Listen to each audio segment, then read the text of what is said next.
My wife died years ago. Every month I sent her mom $300 until I found out. You can't just stop sending money without warning. Kesha made you promise to take care of me, and that means every month the full amount. If you're having money problems, get a second job. Take out a loan. I don't care what you have to do, but that money needs to be in my account by tomorrow. Diane Jefferson's voice cut through the phone line like a blade. 67 years old, Kesha's mother, the woman Jerome Williams had been supporting for 5 years without question, untouchable because she represented a sacred promise to a dying wife. And if you don't, Diane continued, her tone shifting to something darker, I might have to share some things Kesha told me about you before she died. Things about how you really treated her. Things your work might find interesting. Things Zara's school should probably know about her father. Jerome Williams felt his hand tighten around the phone. 38 years old. Electrician.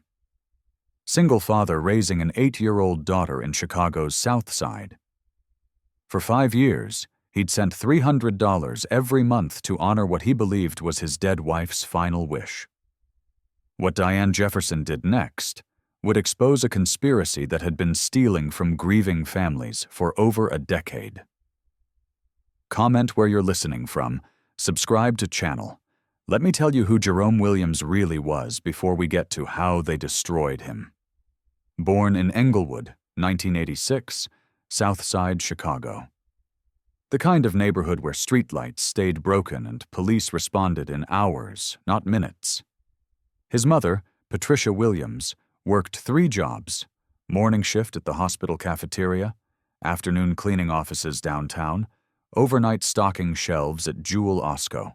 His father left when Jerome was 4. No explanation. No forwarding address. Just gone. Jerome grew up in a 2-bedroom apartment that always smelled like pine sol and exhaustion. His mother's hands were permanently raw from industrial cleaning chemicals. She'd come home at 6 a.m., sleep until noon, then start the cycle again. Jerome learned early how to be invisible, how to make cereal without waking her, how to forge her signature on permission slips, how to survive. But here's what nobody knew. Jerome Williams had a gift, not the kind they tested for in underfunded public schools, not the kind that showed up on standardized tests designed to fail kids who looked like him. A different kind of intelligence. He could see how systems worked. Mini cliffhanger.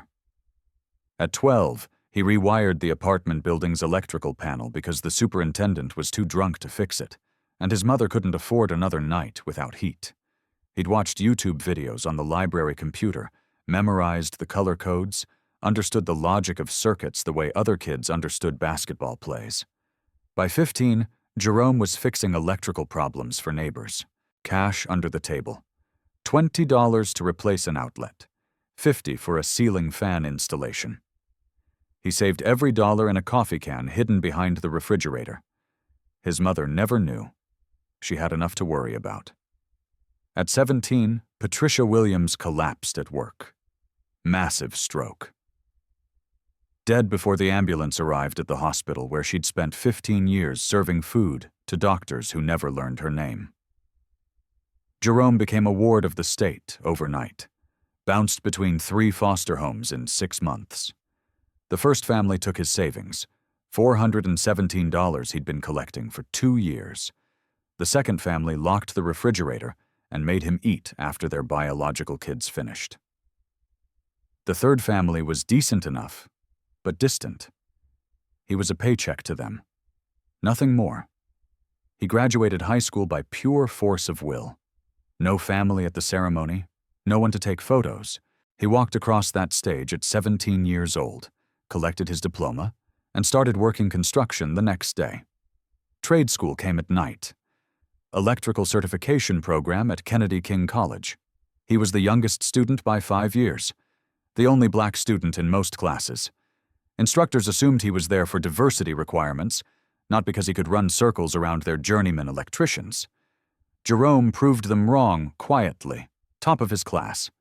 Perfect score on the licensing exam. Certified electrician at 19. That's when he met Kesha Jefferson. She was 21, worked at a beauty supply store on 79th Street. Smile that could stop traffic. Laugh that made Jerome forget about every hard year behind him. She noticed him when he came in to fix the store's flickering lights. Asked if he wanted to grab lunch. He said yes. 3 months later, they were inseparable. 6 months later, engaged. A year after that, married at the courthouse with 2 witnesses pulled from the hallway. Kesha's mother, Diane Jefferson, didn't approve. Made that clear from day one. She'd wanted better for her daughter. Better than a tradesman from the South Side. Better than someone who'd grown up in foster care. Better than Jerome Williams. But Kesha insisted she loved him, and Diane eventually accepted the marriage with icy tolerance. Jerome and Keisha moved into a small house in Chatham. 2 bedrooms, postage stamp yard, foundation problems, and outdated wiring. Jerome fixed himself. It was theirs. That mattered more than the peeling paint or the furnace that clanked like it was angry. Their daughter, Zara, arrived 2 years into the marriage. 7 pounds, 3 ounces. Perfect. Jerome held her in the delivery room and felt something shift in his chest. Purpose, protection, a reason beyond survival. For 8 years, life was hard but good. Jerome worked overtime constantly. Weekends, holidays. Every emergency electrical call paid for Zara's preschool, groceries, the mortgage. Kesha managed the house and finances. They argued sometimes about money. Everyone did. But nothing serious. Nothing that suggested what was coming. Then Kesha got diagnosed. Stage 3 breast cancer. Aggressive, fast-moving. The oncologist gave them treatment options that all sounded like torture. Chemotherapy, radiation, surgery, maybe all 3. Maybe none of it would work. Jerome took out a second mortgage to pay for treatment. Kesha's insurance covered some of it, but not enough. Never enough. He worked 16-hour days, came home exhausted, sat with Kesha while she vomited from chemo, held Zara while she cried, asking why Mommy was always sick. Diane showed up during treatment, played the devoted mother, brought soup, sat with Kesha during appointments, started talking about end-of-life planning, estate planning, making sure Zara would be taken care of when the worst happened. Jerome hated those conversations, felt like giving up. But Kesha insisted they needed to be practical. That's when Kesha made him promise. March 2019. Hospital room at Northwestern Memorial. Kesha looked small in the bed, too thin, oxygen tube in her nose. Diane sitting in the corner, knitting something Jerome never saw completed. Jerome, Kesha's voice was weak. I need you to promise me something. He took her hand. Anything. My mom, she's going to be alone when I'm gone. Social Security isn't enough. She'll need help. $300 a month, just until she's stable. Can you do that for me? Jerome looked at Diane. The woman who'd never thought he was good enough for her daughter. The woman who'd made every family gathering uncomfortable with her cold disapproval. But this was Kesha asking, his wife, mother of his child. I promise, he said. 3 days later, Kesha Williams died, or so Jerome was told. The hospital called at 4:47 a.m., March 18, 2019. Diane answered because Jerome couldn't make his hand stop shaking long enough to pick up the phone. Complications from treatment, respiratory failure. She'd passed peacefully. They were sorry for his loss. The funeral happened fast. Diane handled everything. Cremation. Service at a funeral home Jerome had never heard of. Closed casket because the cancer had taken too much. Jerome sat through it in a fog. Zara beside him, 8 years old, crying into his shoulder. Diane gave him the urn afterward, handed him a box of Keisha's belongings, and a piece of paper with bank account information. For the promise you made, Diane said. $300 a month, she made you swear. Jerome nodded. Started the payments in April 2019. For 5 years, he never missed a month. That was his first mistake. The money came out like clockwork. First of every month, Jerome set up automatic transfer through his bank. $300 from his checking account to the routing number Diane had provided. No questions, no verification, just faith in a promise made to his dying wife. Meanwhile, Jerome Williams was drowning. The medical bills from Keisha's treatment didn't disappear with her death. $37,000 in remaining debt. Collections agencies called daily, threatened to garnish his wages, destroy his credit, take the house. He picked up every overtime shift available. Worked holidays, worked weekends, worked until his hands shook from exhaustion and his back screamed from climbing ladders 12 hours straight. Zara needed new shoes. Jerome bought them from Goodwill. School supplies, dollar store, birthday parties. Jerome sent her with homemade cupcakes because store-bought cost too much. She never complained. That made it worse. The house fell apart slowly. Furnace broke in January 2021. Jerome jury-rigged a space heater setup that probably violated fire code. Roof leaked that spring. He patched it with tar and prayer. The kitchen sink dripped. He lived with it. $300 every month to Diane Jefferson, while his own daughter wore shoes that pinched her toes. But Jerome never questioned it. A promise was a promise. Mini cliffhanger. The relationship with Diane stayed distant. She called occasionally, always stiff, always brief. Never asked about Zara, never asked how Jerome was managing.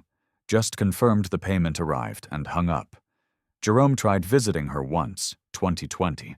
Wanted to bring Zara to see her grandmother, the address Diane had given him, supposedly a senior living facility in West Rogers Park. Didn't exist. He drove around for an hour. Nothing matched. He called Diane to confirm.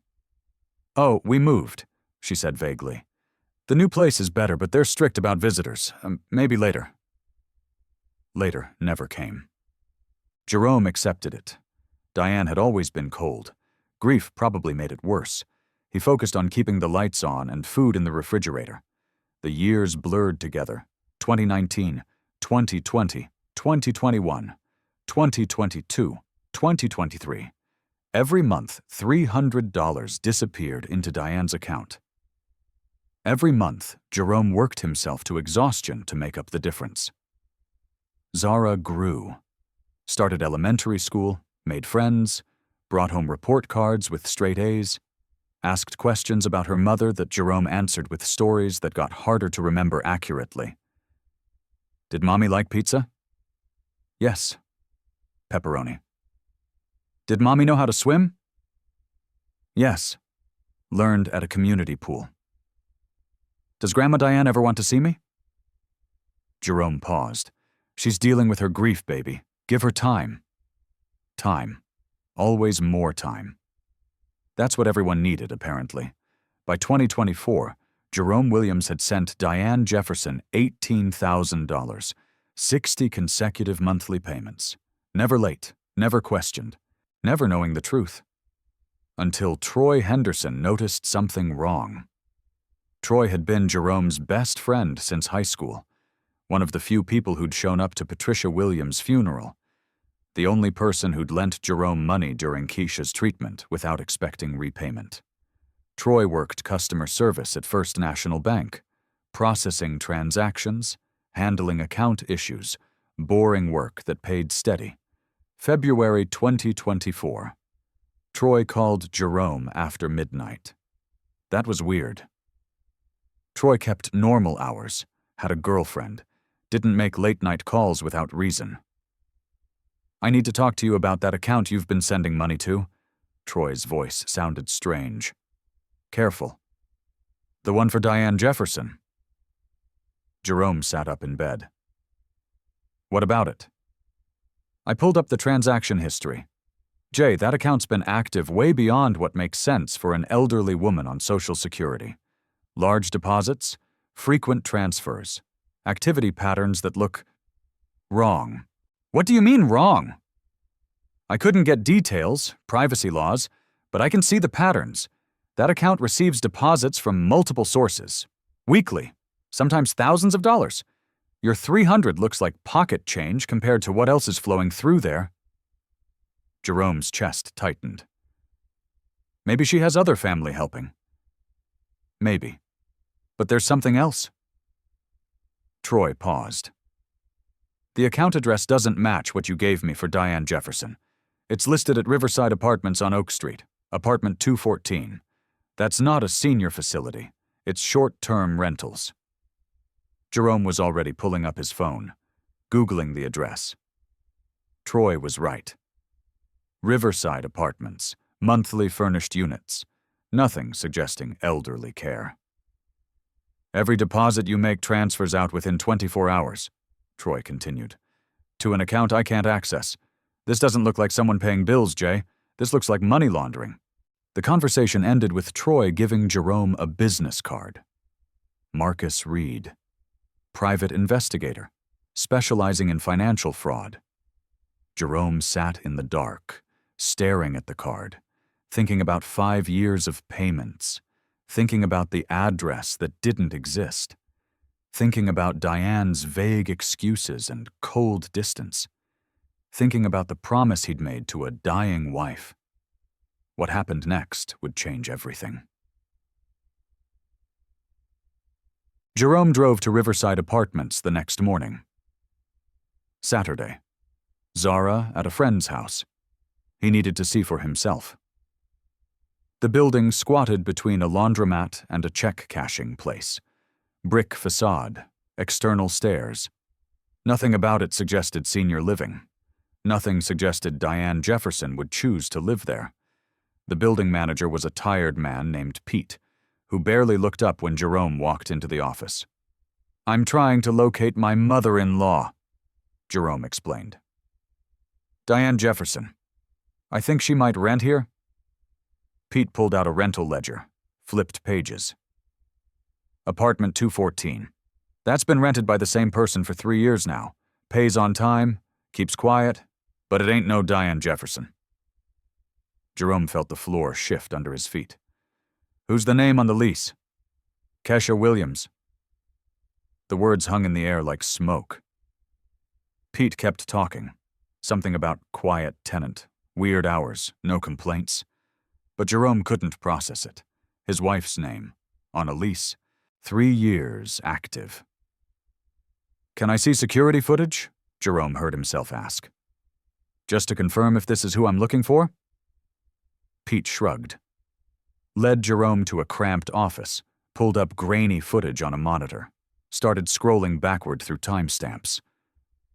Then Jerome saw her. The woman walking through the lobby moved with familiar grace. Hair shorter, darker.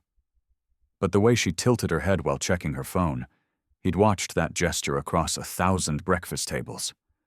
She paused at the mailboxes, turned toward the camera. Kesha Williams. Alive, healthy, not dead, not dying, not buried in an urn on Jerome's mantle. "That's her," Pete said casually.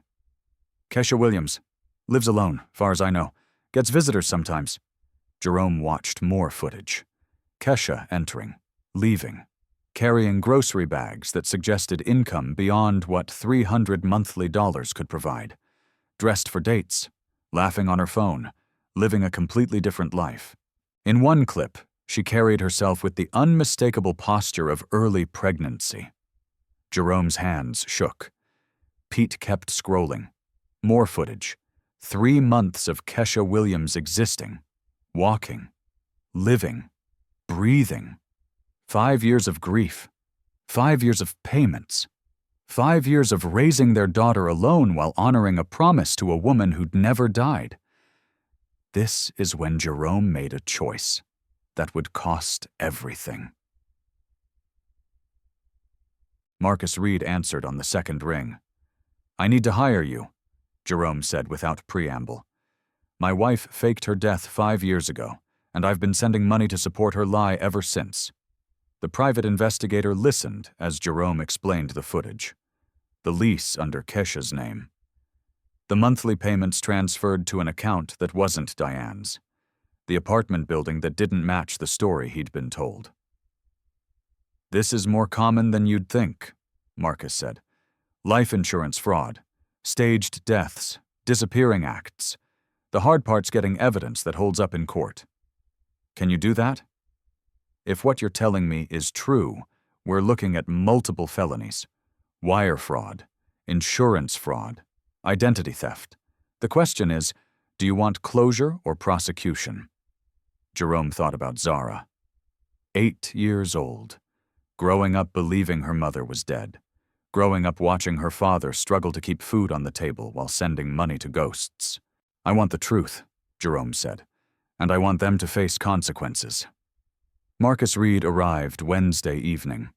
3 days felt like 3 years. He brought a manila folder thick enough to stop a bullet. Spread documents across Jerome's kitchen table with methodical precision.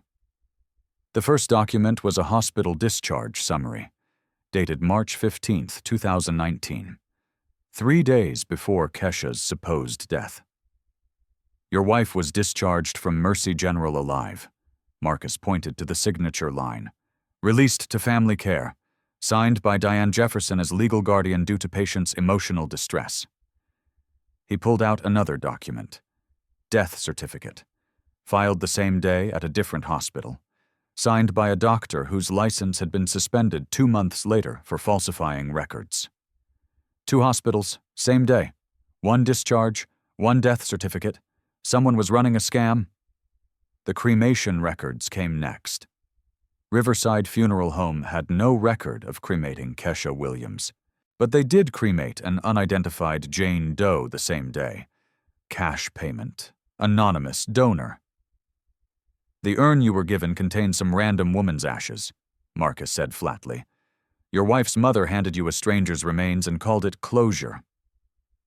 Jerome walked to the box of Keisha's belongings, the one Diane had given him after the funeral, dumped its contents onto the table. Wedding ring, medical bracelet, photos. Marcus examined each item. Ring's fake, gold-plated, worth maybe $20. He held up the medical bracelet. This is from a hospital in Florida, not Chicago.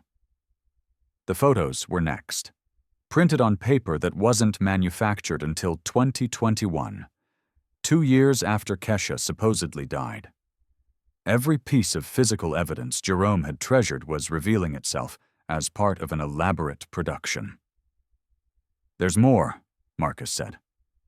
He pulled out the final document. Life insurance payout statement. $50,000.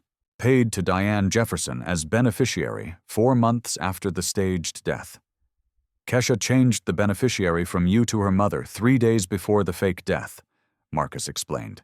Cited marital difficulties in the paperwork. Jerome had never heard about marital difficulties. Their marriage had been solid, their future planned, their love genuine. Apparently, Kesha had been planning her escape while he'd been planning their anniversary celebration. Tomorrow, I'm recommending we contact the FBI, Marcus said. This crosses state lines, involves federal wire fraud, represents ongoing criminal enterprise. But I need to ask you something. He looked at Jerome with the weight of someone who'd seen this pattern before. Are you prepared for what comes next? Your daughter's going to learn her mother's alive and chose to abandon her. Your community's going to know you've been supporting a fraud, and Keisha's going to face federal charges that could put her away for decades.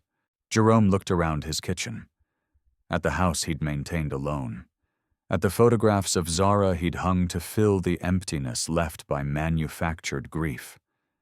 For 5 years, he'd lived in a carefully constructed prison of obligation and loss. Schedule the meeting, Jerome said. I want them to know Jerome Williams isn't anybody's fool anymore. Mini cliffhanger.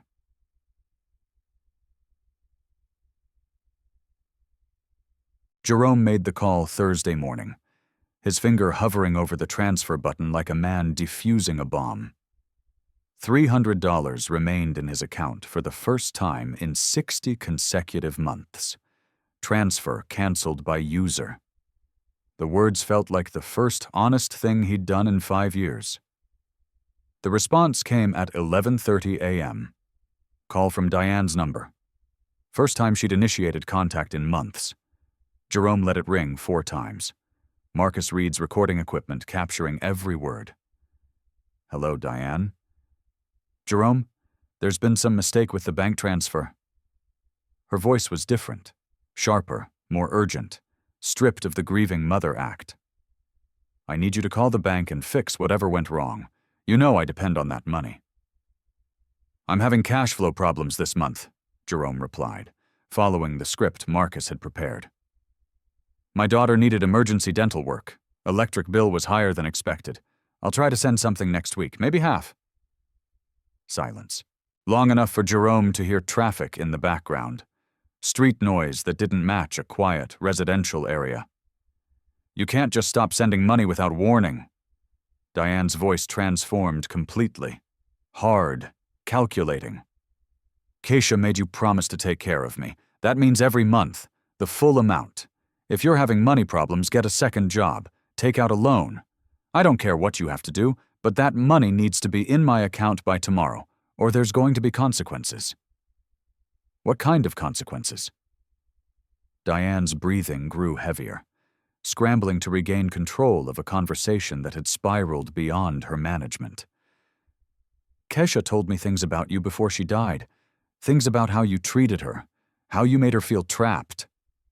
Her voice dropped to a malicious whisper. If you don't keep sending that money, I might have to share those stories. With your work, with Zara's school, with anyone who thinks Jerome Williams is such a good man. The blackmail attempt was pathetic and transparent. That's interesting, Diane. Jerome let the pause stretch. Because I've been wondering about something myself. I drove by your old address last week. The people living there say no Diane Jefferson has ever received mail at that location. Want to explain that? The phone went dead. Complete silence. Jerome immediately dialed Marcus Reed. She hung up as soon as I mentioned the address discrepancy, but not before threatening blackmail and demanding I take out loans. I got all of it, Marcus confirmed. FBI is interested, very interested. Agent Sarah Chen from White Collar Crime wants to meet tomorrow. Between the insurance fraud, fake death certificate, wire fraud, and now attempted extortion, they're looking at a potential RICO case. His voice carried professional satisfaction. This isn't just about you anymore, Jerome. They think your wife and her mother are part of a larger operation targeting grieving spouses. The scope was expanding beyond Jerome's personal betrayal into something threatening other families. Other widowers struggling to honor promises made to people who would weaponize their love. That afternoon, Jerome picked up Zara from school. Took her for ice cream they couldn't afford, but he suddenly felt compelled to buy. She chattered about her day, her friends, her upcoming art project. Blissfully unaware that her world was about to change in ways he couldn't yet explain. His phone buzzed. Another call from Diane's number. Jerome let it go to voicemail. Then another call.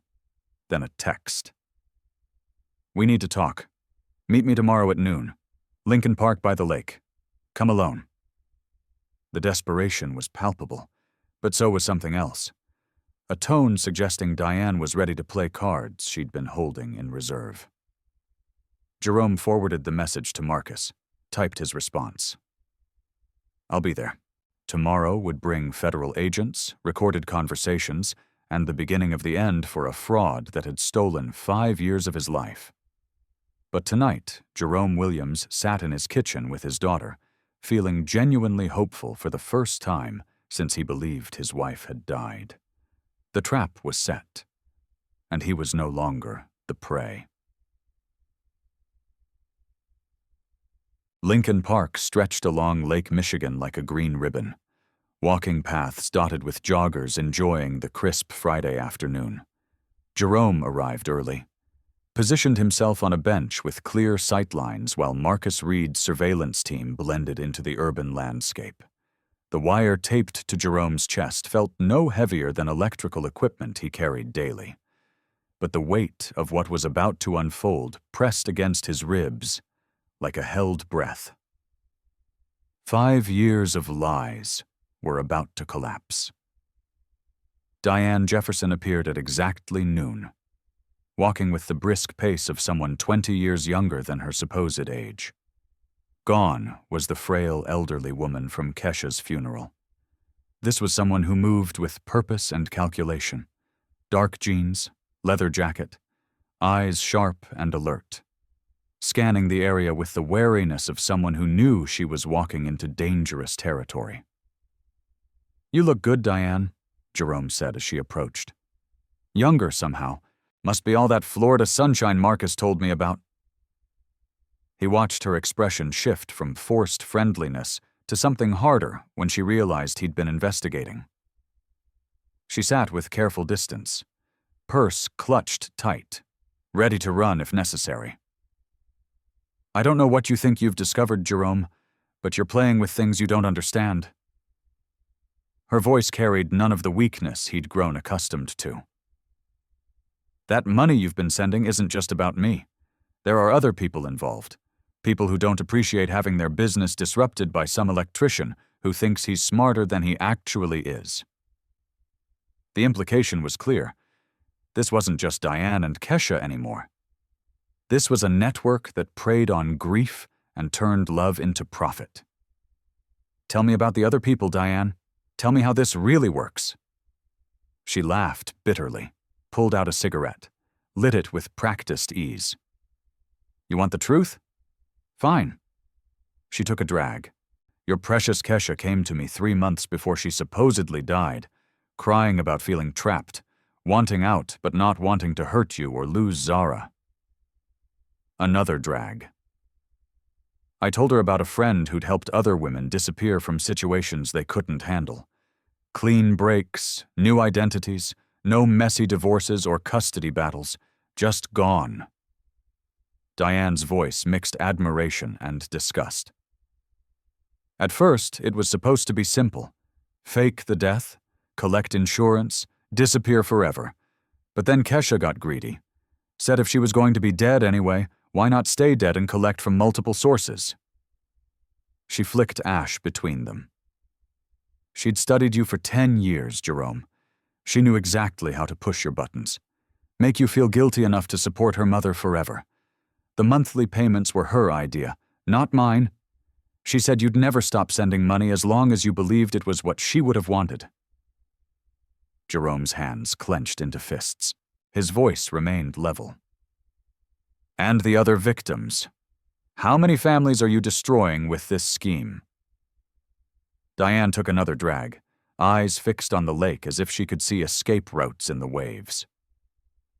"Enough to make it profitable. Grieving spouses are easy marks. They're desperate to honor promises, prove their love meant something." She paused. "We've got 3 operations running in different cities, maybe 15 active income streams at any given time. Your wife's in Florida now, pregnant with some real estate developer's baby. She sends me 20% of whatever she collects from you and 2 other men who think they're supporting their dead wives' relatives." Her tone carried casual indifference of someone discussing weather rather than systematic destruction of human lives. "It's a beautiful system, really clean, sustainable, virtually impossible to trace." The confession hung in the air like smoke from an electrical fire. "There's just one problem with your beautiful system, Diane." Jerome stood slowly. "It's built on a foundation that can't support the weight of what you're trying to carry." He gestured subtly toward the surveillance team positioned throughout the park. "And sometimes when you overload a circuit, the whole thing burns down." Diane's eyes widened as she spotted federal agents emerging from concealed positions, badges glinting in afternoon sun like warning lights on a control panel.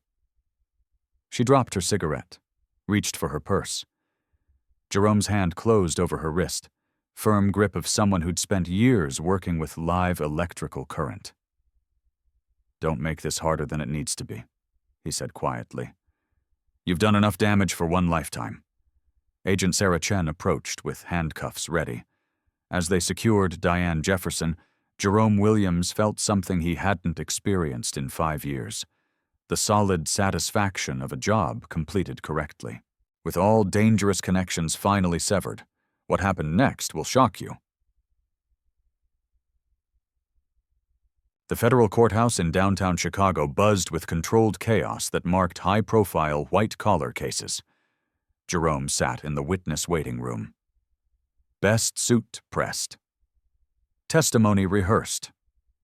Watching through bulletproof glass as news vans lined the street like predators waiting for blood. 3 months had passed since Diane's arrest in Lincoln Park.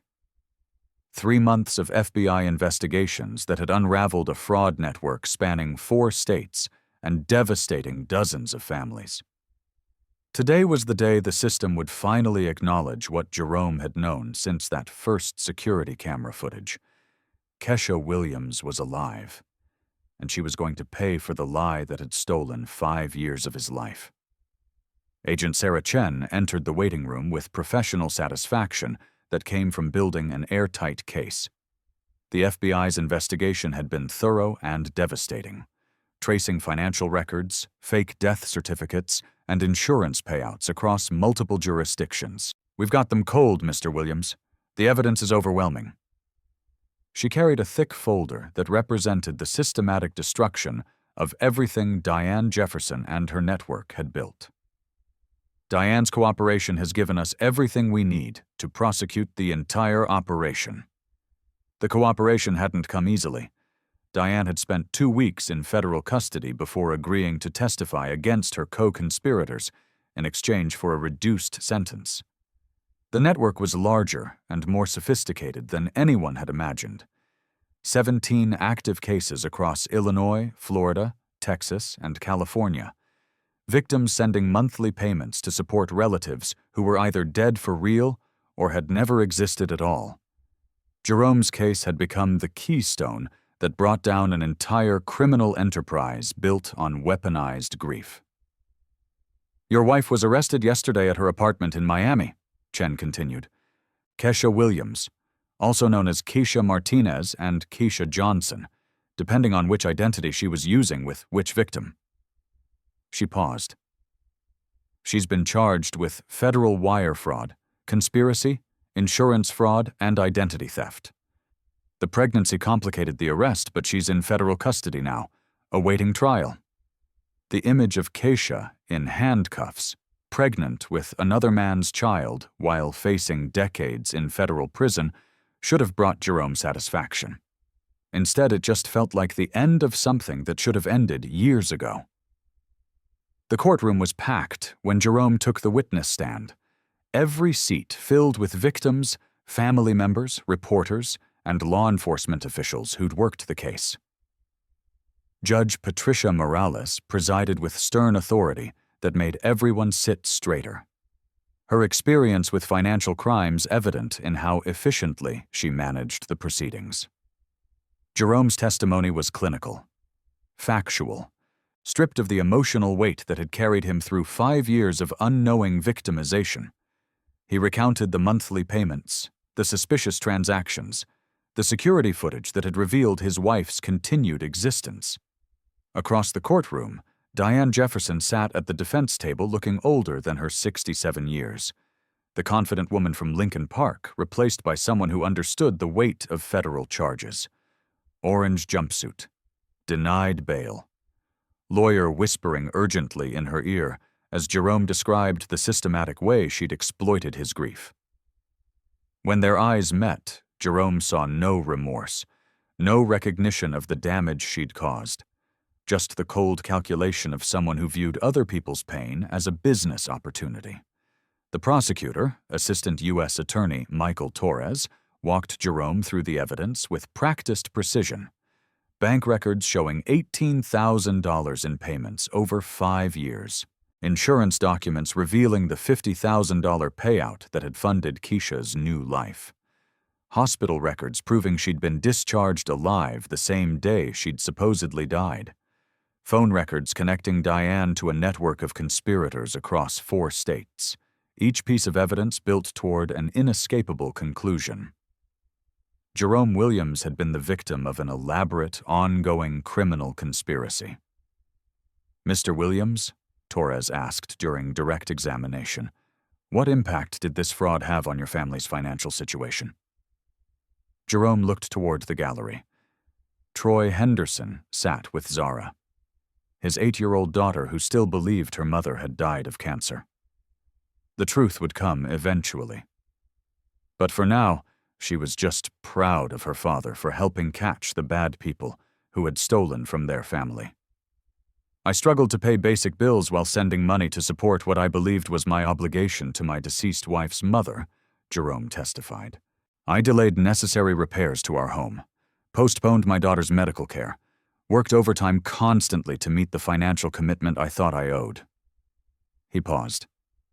"The $18,000 I sent over 5 years represents money that should have gone toward my child's future, toward building stability for our family.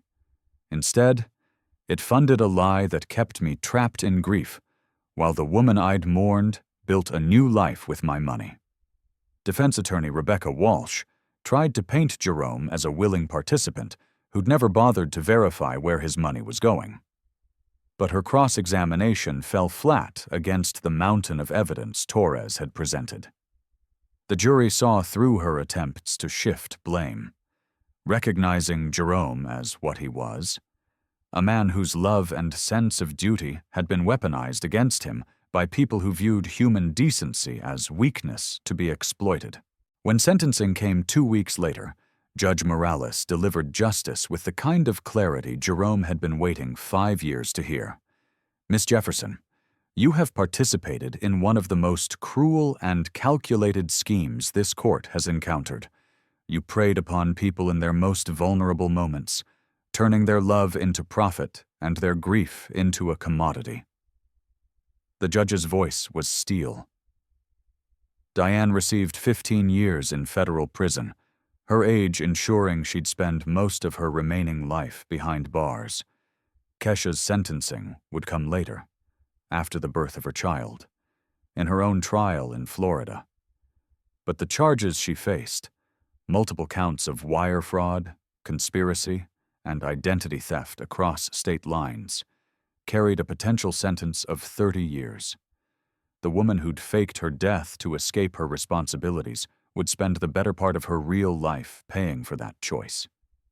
Jerome felt no satisfaction in her fate. Only the relief of knowing she could never again turn someone's love into their financial prison. Mini cliffhanger.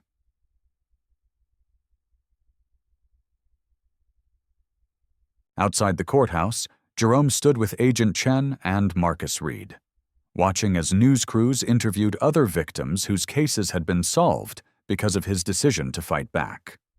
Families from Texas, Florida, and California had flown to Chicago to witness the end of a network that had stolen hundreds of thousands of dollars from people who trusted in the basic human obligation to care for the grieving. 12 families recovered damages through federal asset forfeiture. 3 supposedly dead spouses were found alive, living under assumed names. The FBI established a task force specifically for grief-based fraud after discovering how common the scheme had become.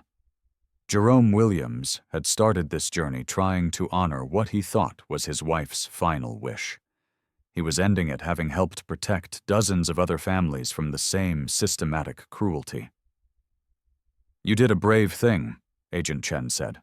"Most people in your situation would have just stopped sending money and walked away. You exposed something that needed to be stopped." Jerome thought about all the other men and women out there, sending money to ghosts, honoring promises made to people who'd weaponized their love. "How many more are there?" he asked. "Cases you haven't found yet?" Chen's expression darkened. "Probably hundreds. This kind of fraud thrives in silence. People don't want to admit they've been scammed, don't want to believe someone they loved could betray them so completely. She handed Jerome her card. "If you ever want to speak publicly about this, we'd support that. Your story could help other people recognize the warning signs before they lose years of their life." Jerome pocketed the card, looked back at the courthouse where Diane Jefferson would spend her final years behind bars, where Kesha Williams would eventually join her, where a system that had protected their fraud for years had finally delivered some measure of justice. It wasn't enough. Justice never was. The years he'd lost couldn't be recovered. The trust he'd given couldn't be restored.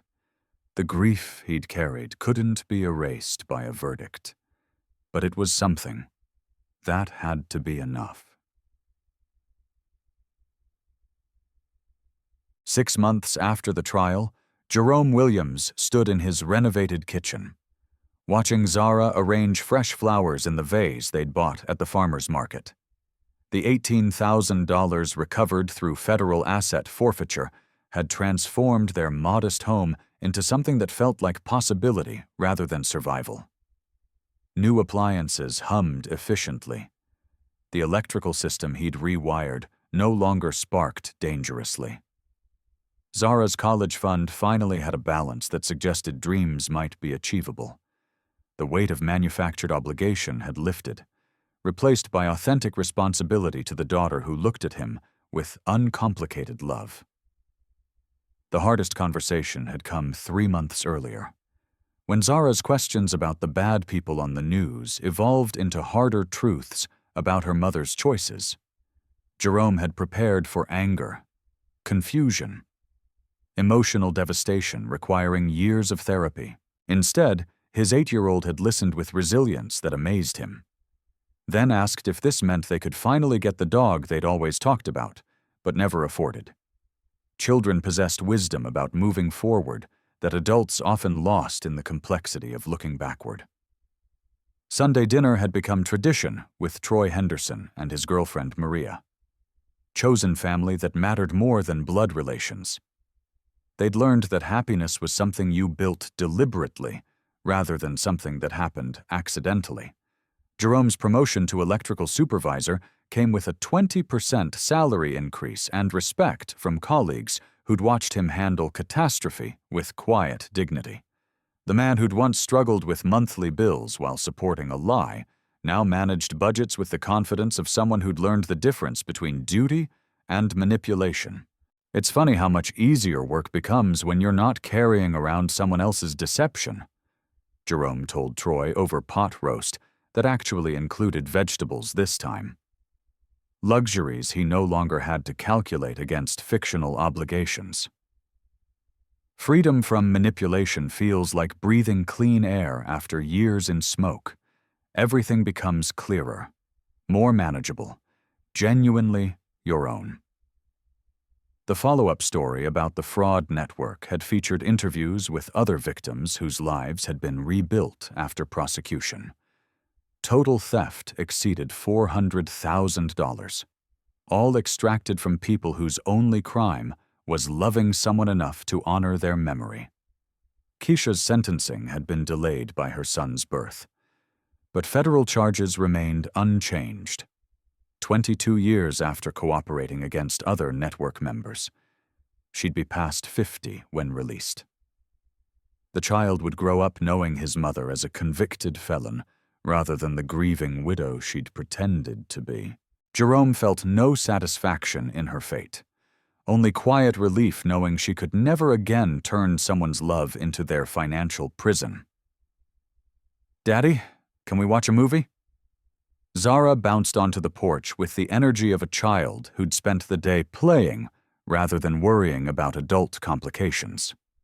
Her latest obsession was animated films about characters overcoming impossible obstacles through cleverness and determination.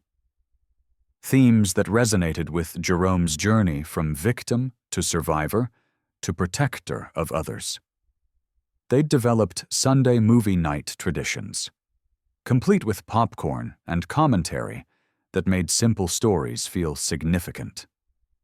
As they settled into the living room, Zara curled against Jerome's side with unconscious trust of a child who'd never doubted her father's love, even when that love had been exploited. The movie played. But Jerome's attention drifted to framed photos on the mantel, new pictures of them at the zoo, Navy Pier, her science fair where she'd won second place with a project about electrical circuits that made him call Troy at midnight with the news. The old photos were gone. The carefully staged memories designed to manipulate rather than commemorate. In their place were authentic moments that felt solid in ways the previous collection never had. These were images of a life rebuilt on truth rather than constructed on lies. When credits rolled, Zara had fallen asleep against his shoulder. Jerome carried her to bed, tucked her under covers in the room they'd redecorated together. Walls painted her favorite purple, shelves lined with books about girls who solved problems and boys who built impossible things. Tomorrow would bring ordinary challenges of single parenthood. But none felt overwhelming anymore. He'd learned the difference between genuine responsibility and manufactured guilt. And that knowledge had set him free. The monthly $300 now went into Zara's college fund, earning compound interest instead of funding elaborate lies. Jerome Williams had spent 5 years mourning a woman who'd never died, supporting obligations that had never been real, carrying guilt that had never been his to bear. Now he was simply a father who loved his daughter, someone who'd learned that choosing yourself wasn't selfish. It was the foundation that made choosing others possible and meaningful. Let me ask you something. How many promises are you keeping that were built on lies you never questioned? How many obligations drain you every month because you're afraid of what breaking them might say about your character? How many people in your life have weaponized your sense of duty, your love, your grief, turning them into tools for their own profit? Jerome Williams sent $300 every month for 5 years, $18,000 total. But the real cost was measured in different currency. 5 years of believing he wasn't good enough to grieve properly. 5 years of working himself to exhaustion to honor a promise made under false pretenses. 5 years of raising his daughter in struggle while funding someone else's comfortable lie. The system that allowed Diane Jefferson and Kesha Williams to operate for years wasn't just about 2 criminals. It was about how we treat grief in this country, how we make people prove their love through suffering, how we judge those who question their obligations instead of celebrating their courage. 17 families were victimized by this network. 17 that we know about. How many more are out there right now, sending money to ghosts, honoring promises to people who never deserved that honor? Drop your story in the comments if you've ever been made to feel guilty for protecting yourself. Share this story, not the sanitized version where everyone learns and grows. The real version, where love gets weaponized, where trust gets exploited, where the system protects those who know how to manipulate it. Because here's what Jerome Williams learned after 5 years of being played for a fool. Duty without verification is just another word for exploitation. Honor without honesty is just another tool for abuse. Promises made under false pretenses don't bind you to anything except continued harm. The bravest thing you can do isn't keeping a promise no matter the cost. It's having the courage to ask whether that promise was ever real, whether the person who demanded it ever deserved it, whether the obligation you're carrying serves anything except someone else's greed. Diane Jefferson is spending 15 years in federal prison. Kesha Williams got 22 years. But the system that made their fraud possible, the one that tells grieving people they owe endless support to prove their love was real, that system is still running. Still convincing good people that questioning manipulation makes them bad people. Still protecting those who know how to weaponize human decency. Jerome Williams chose himself. Finally, after 5 years of choosing everyone else, he got his money back, got his dignity back, got his life back. But most importantly, he got the lesson that might save you years of the same suffering. You cannot honor a lie by living in one. You cannot prove love by accepting abuse.